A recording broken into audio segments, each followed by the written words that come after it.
Anies Baswedan itu jago mengelola kata, bukan jago mengelola kota. Mungkin itu bukan bermaksud bully, karena memang kerja nyatanya belum kelihatan sampai sekarang. Mungkin ada yang berjalan, tapi apakah seperti yang disampaikan dalam janji kampanye dulu? Rumah DP 0, OKOC, dan sebagainya, mana? Nah, kalau kemudian digadang-gadang terus akan jadi calon presiden dan sebagainya, janganlah. Kasihan. Siapa yang kasihan? Bukan Aniesnya. Karena kalaupun dia maju, belum tentu menang. Bahkan belum tentu ada partai yang mendukung. Kan seperti itu. Selamat malam. Kita bicara tentang pusaran bully, ya Bang Karni. Kalau kalimatnya pusaran itu kira-kira dia berputar-putar dalam bulian. Kira-kira seperti itu ya, Pak Prof, seperti itu ya Pak Prof ya. Jadi dia berputar-putar dan semua isinya bully. Nah kalau menurut saya, seperti yang dibilang sama Bang Mardhani tadi, ada bagusnya sebenarnya kita lihat bully itu apa. Jangan sampai kita berdiskusi tapi beda-beda menangkap makna dan definisi bully. Nah kalau di sini dikatakan bahwa yang termasuk pelecehan itu secara lisan, ancaman, kekerasan fisik, paksaan, atas dasar ras, agama, gender, seksualitas atau kemampuan, tindakan penindasan terdiri dari 4 jenis, emosional, fisik, verbal, dan cyber. Nah saya nggak ngelihat ada pusaran itu di Anies Baswedan.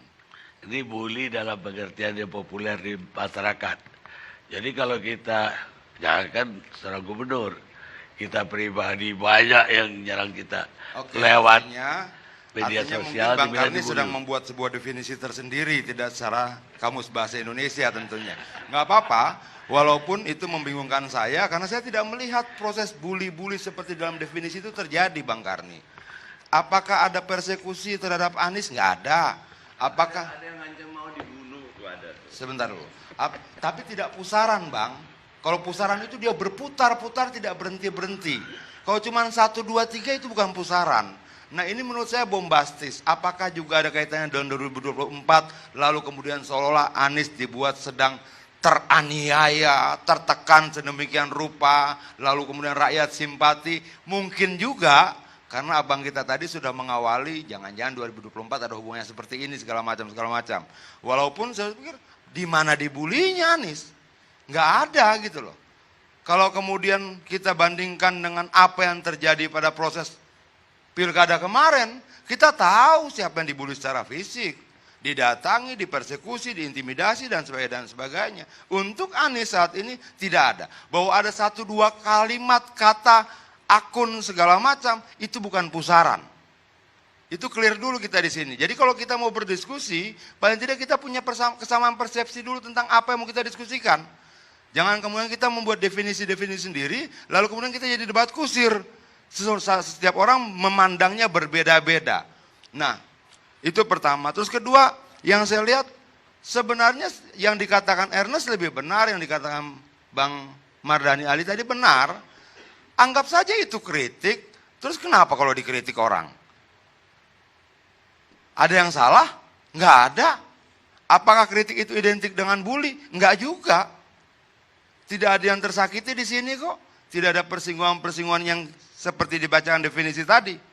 Bahwa kemudian ada anggaran yang membengkak karena TGUPP-nya bertambah sampai 74 orang kalau tidak salah, boleh dikoreksi. Dengan anggaran yang sekian banyak besarnya itu segala macam. Tapi kemudian dia tidak punya relevansi dengan keberhasilan pembangunan. Lalu orang mengkritik itu, apakah itu bully? Bukan. Itu loh. Harusnya kan dengan 5 TGUPP, dengan 74 TGUPP, kalau kita pakai logika awam, semakin banyak kepala, semakin banyak hasil yang dikeluarkan dari pemikiran itu, semakin baik dia, harusnya peningkatannya 5 kali sekian kali sampai 74. Kira-kira seperti itu loh. Nah apakah sedahsyat itu dengan peningkatan sejumlah TGUPP? Ternyata juga tidak. Lalu kemudian kita bicara misalnya kemacetan, mobil menciptakan polusi sehingga tingkat polusi udara di Jakarta meningkat. Solusinya apa? Banyak. Tapi salah satu yang tidak menjadi solusi misalnya menambah besar jalur trotoar. Sehingga kemacetannya berkembang di mana-mana. Kita bicara wilayah Kemang misalnya. Jalannya tuh diambil hampir 1,5 meter kiri, 1,5 meter kanan. Yang tadinya bisa 3 jalur, 4 jalur, cuma jadi 2 jalur. Kemacetan semakin berkembang. Apakah itu jadi kontradiktif? Satu sisi ganjil genap, sisi lain jalannya dikecilin. Kemacetan bertambah juga. Bagus niatnya mungkin agar kemudian pejalan kaki dapat tempat lebih terhormat. Tapi jadi kontradiktif dengan pencemaran udara yang semakin masif karena kemacetan yang berkepanjangan. Mungkin ada solusi lain, mungkin. Kedua misalnya, ketiga, dilema tentang pulau reklamasi. Semua rakyat tahu, kok semacam pelin-pelan ya. Dulu nggak boleh, sekarang boleh. Lalu dulu katanya itu pulau. Dalam pidato terakhir Anies dibilang tidak ada pulau reklamasi, adanya pantai reklamasi. Kan kita juga jadi bingung. Loh, kok tidak konsisten dalam definisi? Kok tidak konsisten dalam kata-kata, bagaimana dia akan konsisten dalam tindakannya? Kira-kira seperti itu. Nah, banyak yang harus dikritik. Tapi kalau kemudian kita bicara begini, dibilang Adian ikut masuk dalam pusaran bully, jangan dong. Itu loh, kita mengkritik, kita mempertanyakan satu persatu, kebijakan ini konsisten atau tidak, kebijakan itu bertentangan atau tidak satu dan yang lain dan sebagainya. Kalau kemudian dikatakan bahwa beberapa program-program yang lain sudah berjalan, mungkin ada yang berjalan, tapi apakah seperti yang disampaikan dalam janji kampanye dulu, rumah DP 0, OKOC dan sebagainya, mana? Sejauh mana OKOC itu mampu meningkatkan kesejahteraan rakyat Jakarta? Berapa yang bertahan? Berapa perputaran uangnya? Mana pertanggungjawaban terbukanya terhadap rakyat, terhadap anggaran yang digunakan untuk OKOC itu? Harusnya ada dong. Bahwa kemudian ada orang katakan bahwa Anies Baswedan itu jago mengelola kata, bukan jago mengelola kota. Mungkin itu bukan bermaksud bully, karena memang kerja nyatanya belum kelihatan sampai sekarang. Oh, orang bilang baru 2 tahun. Memang sisa 3 tahun. Dalam 3 tahun ke depan dia akan buat apa? Yang dibilang Bang Mardhani Ali ini betul. Kalau sudah dirame-ramaikan mau jadi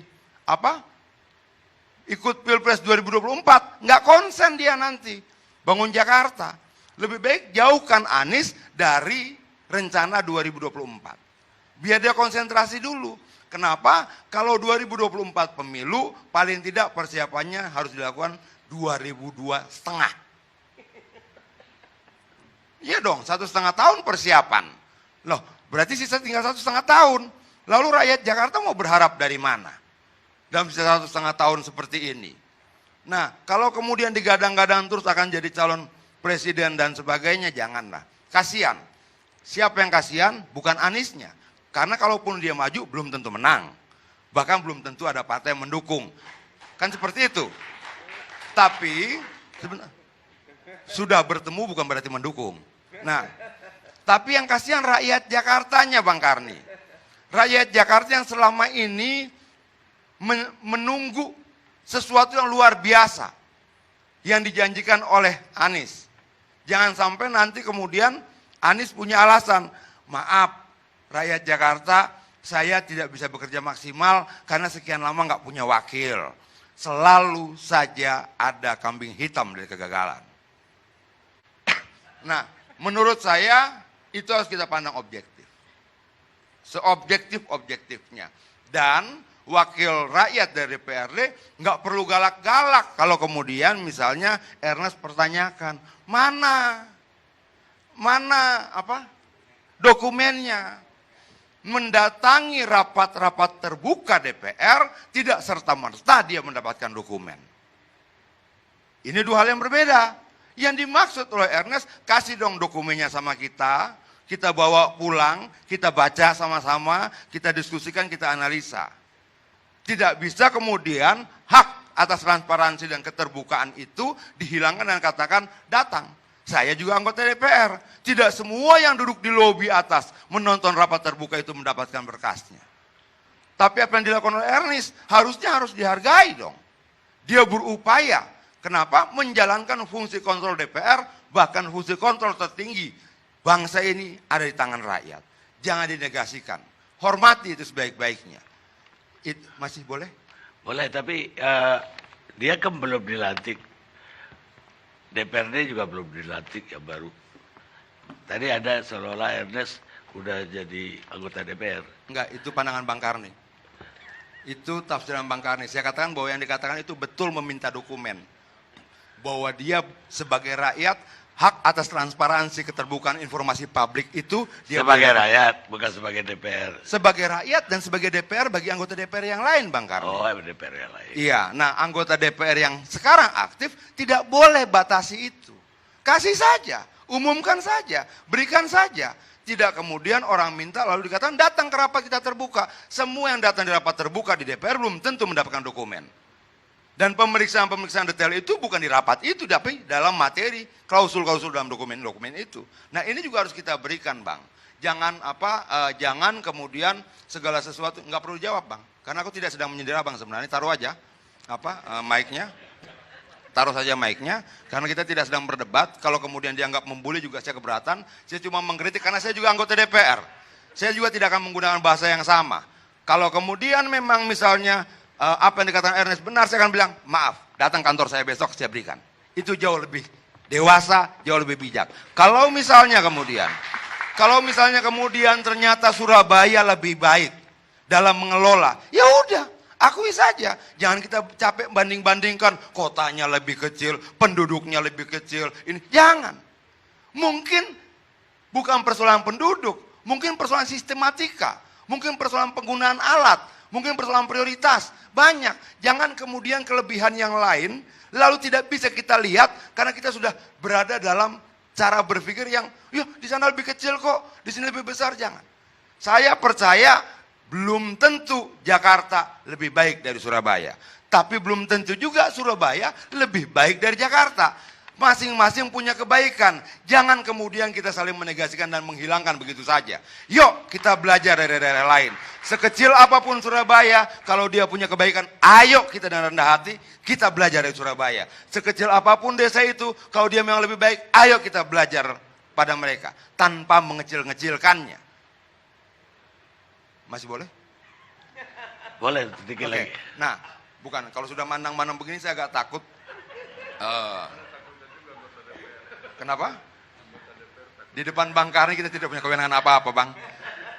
Dia penguasa. Satu menit. Oke, 1 menit. Kalau begitu terima kasih Bang Karni. Saya berharap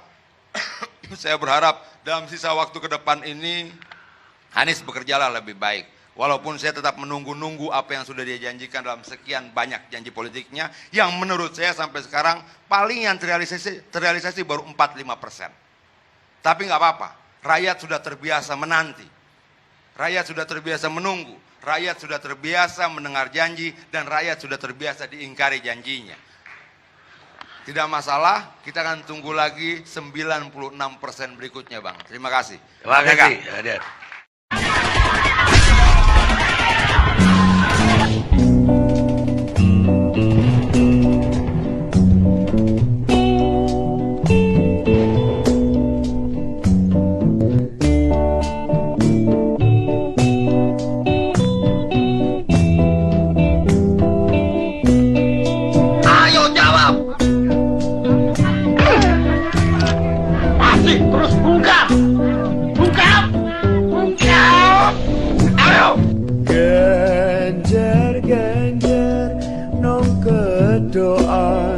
Batik keleler, genjer nong kedoan, batik keleler. Mae dole teko mu putih genjer. Mae dole teko mu putih genjer. Oleh sak tenong mungkur sedot sing tole-tole. Genjer saiki wis digawa mulih.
Adian. Bung Adian, Anda kan di antara PDIP, kader-kadernya mengeluh-elukan Pak Erick Thohir, Menteri BUMN. Anda beda sendiri. Apa bedanya Anda dengan kami yang berbeda pendapat nanti? Anda mengkritisi kami. Kalau dibilang mengelulukan seluruh kader PDI Perjuangan juga tidak ya. Tapi Setidaknya kalau- satu warna lah. Tidak Tidak mengkritik juga. seperti Anda. Tidak juga, karena kita ini kan anggota DPR RI ya. Tugas kita itu adalah melakukan pengawasan. Pengawasan terhadap apa undang-undang, anggaran, penggunaan anggaran, pelaksanaan undang-undang dan sebagainya. Itu menjadi tugas yang melekat secara konstitusional pada setiap anggota DPR RI. Bahwa kemudian dalam memandang masalah ada perbedaan antara satu anggota DPR yang lain dengan yang lainnya, itu biasa-biasa saja di kita. Kalau kita melihat rapat-rapat DPR pun pasti ada perdebatan, pertentangan, perbedaan pendapat dan sebagainya. Itu biasa, berbeda dengan kami. Kenapa? Pernyataan Rafli Harun di sini tidak bisa dikatakan sebagai pernyataan resmi kami. Lalu apakah dia bicara malam ini mewakili kami? Tidak bisa juga. Kenapa? Sudah dijelaskan dalam jati diri poin kelimanya, tidak boleh seorang pun berbicara ketika tidak berbicara atas nama kami, Baik. ketika tidak melalui dewan deklarator yang membuat tulisan. Sama dengan Anda ketika Anda mengkritisi BUMN, Anda kan juga tidak menggunakan atas nama saya, ini adalah suara PDI Perjuangan. Loh, itu suara anggota DPR. Itu Sama clear. juga dengan Bung Refli, suara anggota kami. Dia tidak bisa berbicara atas nama kami. Saya bisa berbicara sebagai atas nama anggota DPR RI yang memang punya tugas konstitusional melakukan pengawasan. Dimanapun itu bisa. Misalnya saya sedang jalan, kemudian melihat sesuatu yang tidak benar dan sebagainya, dan saya melakukan aktivitas pengawasan sesuai dengan tugas konstitusi. Itu memungkinkan. Dalam tatip dan MD3 memungkinkan. Tapi dalam tatip mereka dalam bentuk jati diri, dia tidak bisa mengatasnamakan kami saat berbicara malam Apa ini. bahayanya kalau Anda lihat dengan metode atau konsep seperti ini? Itu yang saya bilang, ini organisasi apa? Organisasi ini dalam jati dirinya sendiri sudah membelenggu kebebasan para anggotanya untuk menyikapi situasi ini. Kenapa? Mereka bergabung dalam sebuah organisasi, tapi seluruh pernyataannya adalah pernyataan pribadi nantinya. Kenapa? Apa bahayanya? Kenapa? Apa bahayanya? Ya ini kan mengganggu kerja mereka, membelenggu kerja mereka sendiri. Kalau menurut saya bentuk yang efektif kalau diatur kisi-kisinya. Secara garis besar, ke kanan seperti ini, ke kiri seperti ini. Koridor itulah yang diatur. Semua bisa bermain di situ. Di parlemen juga itu seperti itu, di Dan partai semua juga bisa seperti mengatasnamakan kami. itu. Bagaimana? Kalau koridornya Kalau sudah dibentuk, selama dalam koridor itu harusnya bisa dong. oke. Harusnya bisa. Nah ini yang pertama menurut saya membelenggu. Kedua, secara struktural terlalu rumit. Kenapa terlalu rumit? Misalnya begini. Ada dewan deklarator, tetapi kemudian dipimpin oleh presidium. Presidiumnya merepresentasikan apa? Wilayah, keanggotaan, kelompok, organisasi, atau apa? Nah, dalam uraian itu harus jelas. Kenapa? Presidium itu kan merepresentasikan sesuatu. Bisa merepresentasikan wilayah, bisa merepresentasikan organisasi, bisa merepresentasikan hal yang lain. Nah, di sini merepresentasikan apa? Jangan sampai presidium hanya merepresentasikan dirinya saja. Atau pernyataan-pernyataan dia sebelum-sebelumnya yang dianggap bagus, benar, cerdas, dan sebagainya. Ini juga persoalan. Menurut saya tidak mau mengkaji tentang analisa, ini mau apa? Arief Puyono bilang begini, ada yang bilang mau bikin partai politik, dan sebagainya. Saya tidak mau masuk wilayah itu. Saya mau melakukan kajian secara intelektual, secara organisasional ini mungkin nggak bergerak cepat. Menurut saya tidak bisa. Bung Refli, Ini rentan persoalan di dalam mereka di kemudian hari. oke. Bung Refli. Ya, kita terima saja kritiknya kan sederhana. Nanti apa yang disampaikan Bung Adian itu menjadi masukan kita, ya kan? Nanti bagaimana kemudian kita bisa agile, bisa lebih lincah, ya kan? Bagaimana kita mengatur batas-batas individual dan batas-batas organisasional.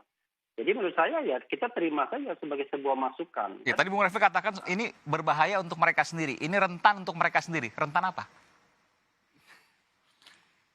Kalau menurut saya begini loh.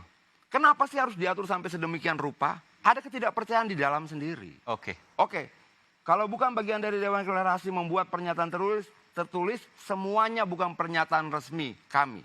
Kalau menurut saya, kalau memang ini sebuah gerakan moral, di mana situasi kenegaraan bisa berubah sangat cepat, buat koridornya. Jadi saya- ke kiri seperti apa, ke kanan seperti apa, paling luas seperti apa, paling jauh seperti apa. Bermainlah dalam koridor seperti itu. Ketika dibatasi seperti ini, saya pikir, jangan-jangan mereka tidak saling mempercayai. Ya, saya menangkap apa yang Anda sampaikan. Jadi gerakan ini didasari atau diawali dengan ketidakpercayaan antar anggota masing-masing, Bung Refli. Waduh, enggak juga. malah saya sama sekali nggak mikir demikian ya. Justru karena kita saling percaya, makanya kemudian kita mempercayakan ada yang bergerak sebagai komite kerja, ada yang bergerak sebagai presidium dan lain sebagainya. Saya pribadi misalnya kalau dibilang punya ambisi A, ambisi B, nggak ada sama sekali ya.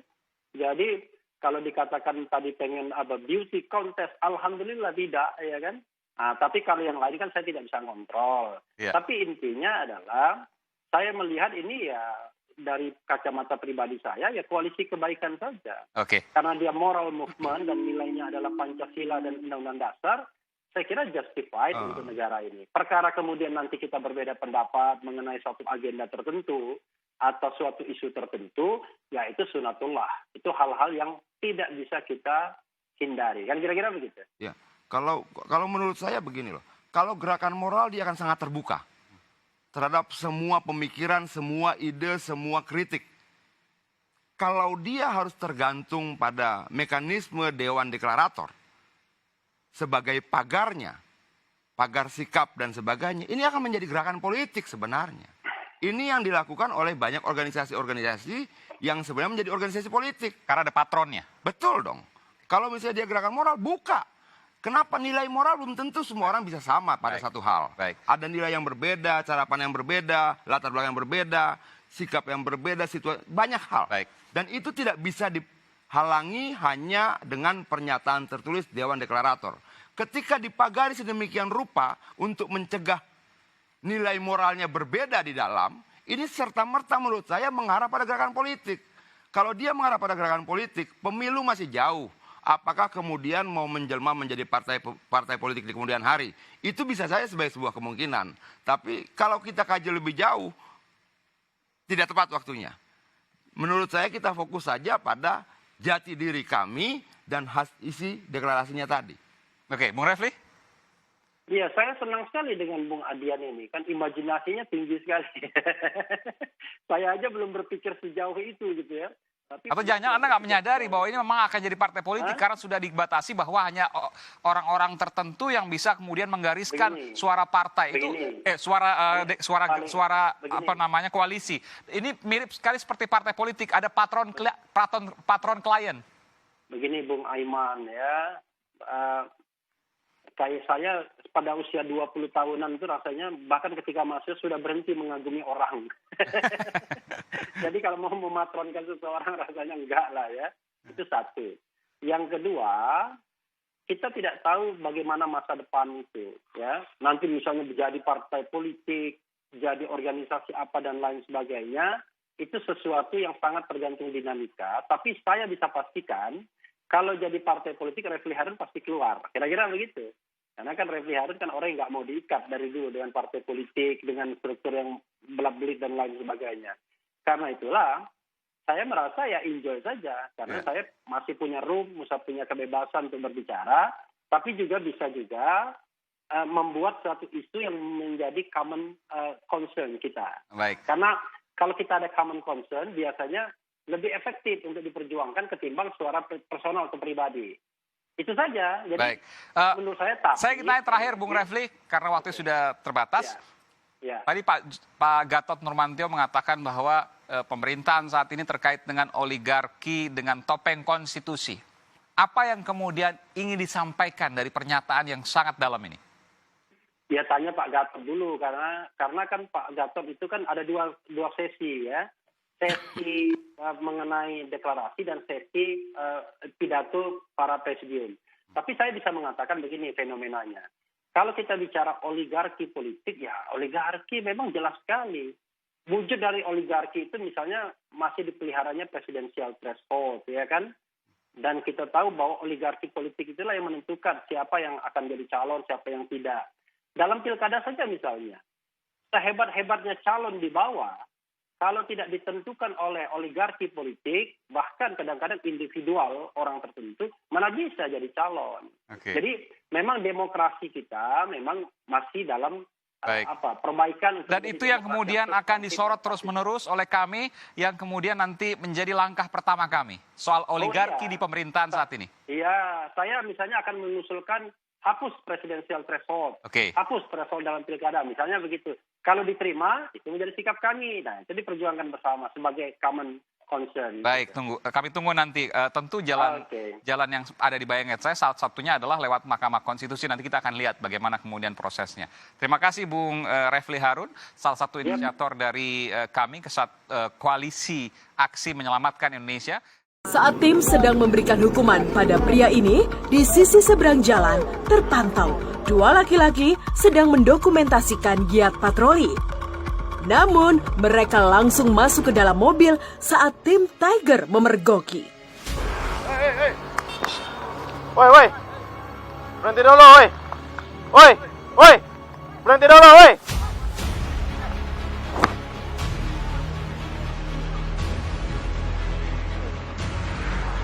Kejar. Kejar bro, kejar.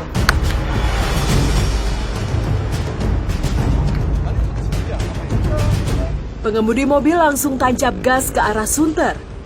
Padahal niat tim Tiger hanya ingin memeriksa apa yang mereka lakukan. Sontak, Ibda Rizky pun memerintahkan tim untuk mengejar mobil minivan yang mencurigakan.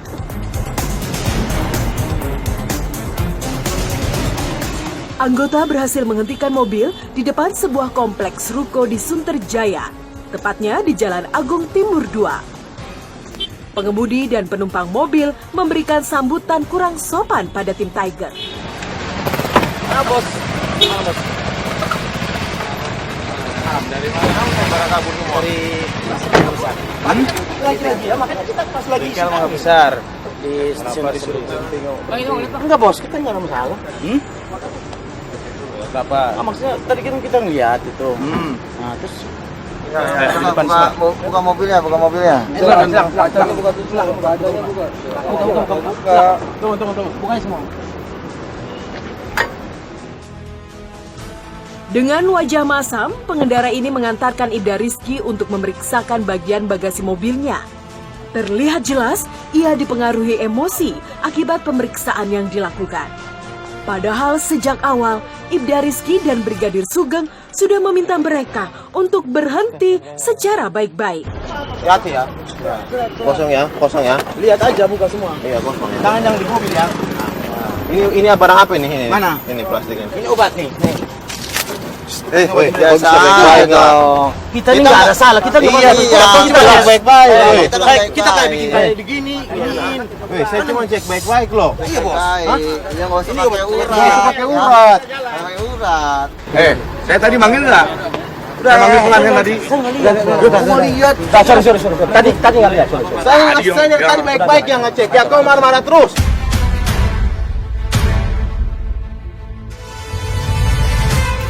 Jangan sampai kali ini saya bawa ke Polres semuanya ini. Cek kendaraannya nih. Tadi salah. Coba. Sini dulu. Ini tangan saya kosong ya. Dipantau aja Pak. Masing-masing pintu dipantau. Iya, saya panggil tadi. Iya, cek dulu. Embo siapa tuh, Bang? Bukan ada. Minum, tidak. Minum di mana Pak? Mana ada minum? Harusnya kau dipanggil polisi. Nah, kan gitu, Bang. Tadi temannya komplain saya. Mana? Bang. Mari. Coba saya kosong ya. Karpetnya, Bro. Pegang. Kami bergerak tuh atas nama undang-undang loh. Iyalah. Hah? Kan kita berhenti baik-baik, ya.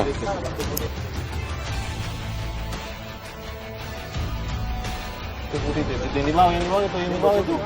Ini yang di bawah itu. Iya. Coba buka. Setiap celah mobil diperiksa mulai dari bagasi, isi dashboard, hingga bagian bawah karpet. Setiap celah berpotensi menjadi tempat persembunyian barang mencurigakan. Coba cek semua itu. Kau cek, kau buka itu. Punyamu. Buka. Lihatin kalau polisi saya.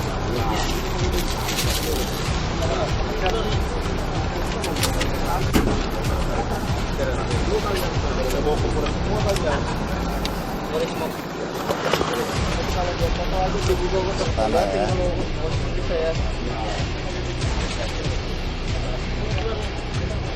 Jadi kalian dari notaris. Iya, ada apa-apa. Tim menemukan satu buah tas yang berisi obat kuat dengan jumlah yang cukup banyak. Selain obat kuat dan surat tanah, tidak ada hal lain yang menyita kecurigaan. Nggak tahu punya abang. Punya abang. Itu obat.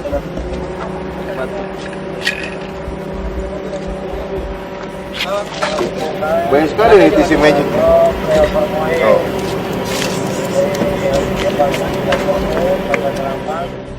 Tentunya tidak lupa, tim Tiger juga memeriksa surat-surat kendaraan milik yang bersangkutan. Saat pria ini menunjukkan pada Ibda Rizky ada yang janggal, karena pengesahannya tidak dilengkapi cap dari Samsat. Kita bacain kayak juga. Kita baca kopi. Kamu tuh kopi. Itu panjang. Abang santai itu sih nggak Enggak, apa-apa. bukan. Dia panggil saya obat apa, makanya saya tahu. Kan tadi udah ada.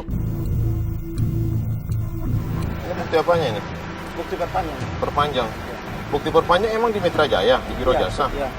Setahu saya ini perpanjangan itu di Samsat, Pak. Enggak, kan saya perpanjang lewat Biro Jasa. Biro Jasa. Ini platnya kok digantiin 2024? Kan Kenapa? diperpanjang kan? Enggak, iya saya tanya kok platnya diganti 2024. Emang sini udah sesuai 2024? Udah sesuai 2024 belum? Belum. Karena Enggak, saya tanya. Saya nggak usah Bapak jawab yang lain-lain, ya. Bapak cukup jawab pertanyaan saya, ya. Saya juga nggak terima tadi dikerasin kayak gitu ya. Saya kasih tahu ya. Saya minta maaf. Udah, ya. Kita sama-sama patuh hukum. Sekarang Bapak mau keras sama saya juga keras sama Bapak, ya. Masa mana mungkin? Udah, nggak usah, diam aja ya. Ini jelas ya, mati. STNK-nya mati, tanggal 28 bulan 10 2019 ya. Pajaknya tanggal 28 bulan 10 2017. Udah mati berapa tahun? Kira-kira? Perpanjang itu. Iya, mati berapa tahun? 3 tahun. 3 tahun ya. Gak apa-apa. Tangannya dan lebih tuh. Sekarang mobil ini amanin mau ke Polres.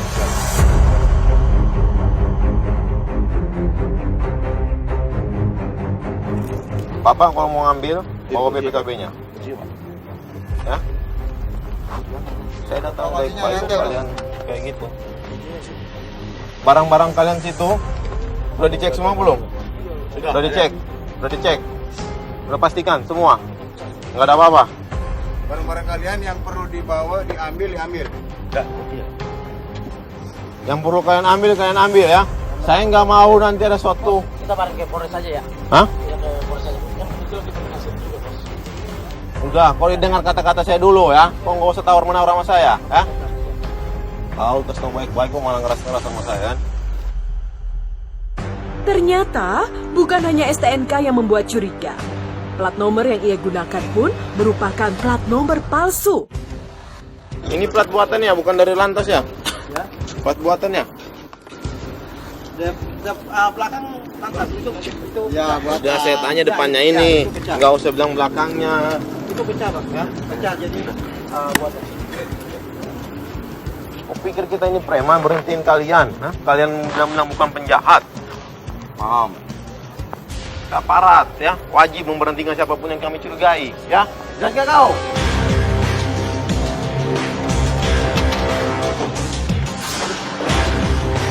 Untuk memeriksa legalitas mobil mencurigakan ini, tim Tiger akan membawanya ke Polres Metro Jakarta Utara dan diserahkan kepada unit Satuan Lantas. Tujuannya untuk mengetahui keabsahan surat kendaraan yang dimiliki, apakah legal atau tidak.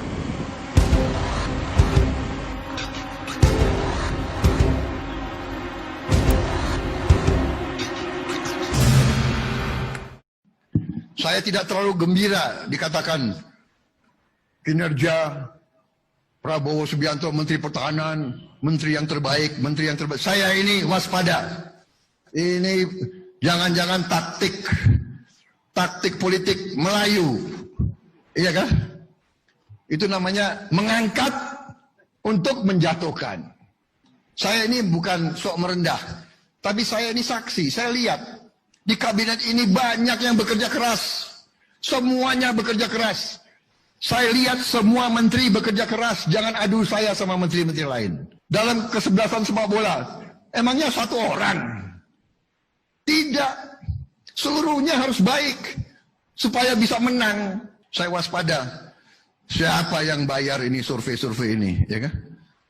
Prabowo terbaik. Tiba-tiba besok Prabowo terjelek.